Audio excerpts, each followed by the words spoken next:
ओम साई राम। श्री साई व्रत कथा। उषा ताई उनके पति नरहरि एक शहर में रहते थे।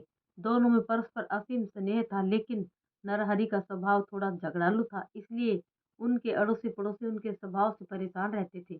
लेकिन उषा ताई बहुत ही धार्मिक स्वभाव की स्त्री थी। भगवान पर उनकी अपार श्रद्धा थी।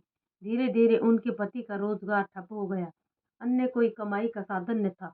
नरहरि जी अब दिन भर घर पर ही रहते। अब उनका स्वभाव पहले से भी और अधिक चिड़चिड़ा हो गया था। मध्याह्न का समय था, तभी एक वृद्ध बाबा उनके दरवाजे पर आकर खड़े हो गए। उनके चेहरे पर अपूर्व तेज था। उन्होंने दाल चावल की मांग की। उषा ताई ने श्रद्धा से दाल चावल दिए और दोनों हाथों से उन वृद्ध बाबा को नमस्कार किया। वृद्ध ने आशीर्वाद दिया, साईं सुखी रहे। उषा ताई ने कहा, महाराज, सुख शायद किस्मत में ही नहीं है, और अपने दुखी जीवन का समूचा वृतांत उनके सामने कह सुनाया। उन बाबा ने उन्हें साईं बाबा की व्रत के बारे में बताया। 7 या 9 गुरुवार फलाहार या एक समय भोजन करना, बेटा, साईं मंदिर जाना या घर पर साईं बाबा की 7 या 9 गुरुवार नियम से पूजा करना और व्रत पूर्ण कर विधि से उद्यापन करना। भूखों को भोजन देना, साईं व्रत की 5, 11, 21 पुस्तकें यथाशक्ति लोगों में भेंट देना और इस तरह साईं व्रत का फैलाव करना। साईं तेरी सभी मनोकामना पूर्ण करेंगे। यह व्रत कलयुग में बड़ा चमत्कारिक व्रत है, लेकिन साईं बाबा पर अटूट श्रद्धा रखना जरूरी है, धीरज रखना जरूरी है। जो उपरोक्त विधि से व्रत और उद्यापन करेगा, साईं बाबा उसकी मनोकामना जरूर पूर्ण करेंगे, ऐसा मेरा विश्वास है। उषा ताई ने भी 9 गुरुवार व्रत का संकल्प लिया और 9वें गुरुवार को 5 गरीबों को भोजन कराया। उन्हें साईं व्रत की पुस्तकें भेंट दी।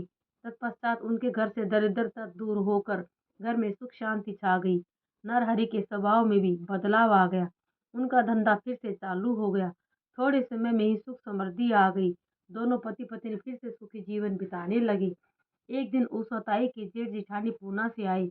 बातों ही बातों में उन्होंने बताया कि उनके बच्चे ठीक से पढ़ाई नहीं करते, परीक्षा में भी फेल हो गए हैं। उषा ताई ने उन्हें साईं व्रत की महिमा बताई। कहा, साईं बाबा की भक्ति से बच्चे अच्छी तरह से पढ़ने का अभ्यास कर पाएंगे, लेकिन इसके लिए साईं बाबा पर विश्वास रखना जरूरी है। साईं सबकी सहायता जरूर करते हैं। तब उनकी जेठानी ने व्रत विधि बताने के लिए कहा।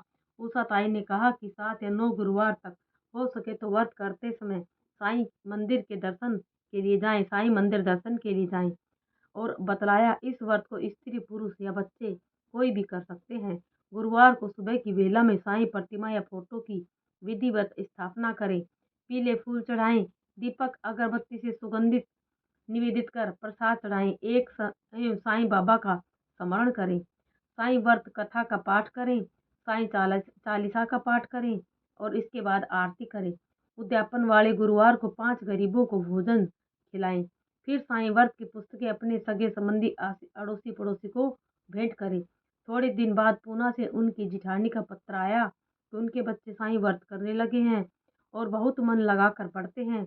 उन्होंने भी व्रत किया था और व्रत की किताबें ऑफिस में बांटी थी।